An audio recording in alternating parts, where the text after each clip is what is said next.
Let's make a bird feeder. Written by Rachel Rice. Focus question: what are the steps for making a bird feeder? Words to know: bird feeders, bird seed, dried fruit, hang slices, connections, writing and art. Where would you hang a bird feeder? Why? Draw a picture and write about it. Science. What other animals might eat from a bird feeders? Share your ideas with a partner. Let's make a bird feeder.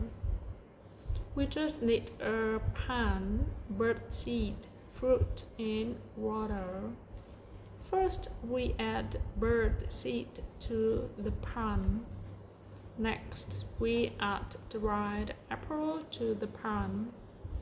Then we add green grapes to the pan.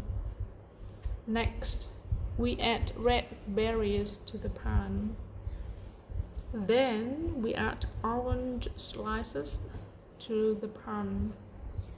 Next, we add cold water to the pan.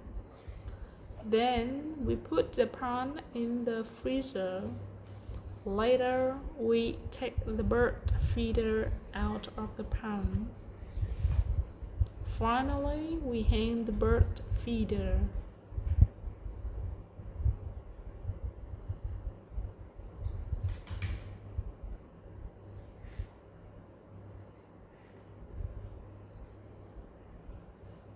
Good job!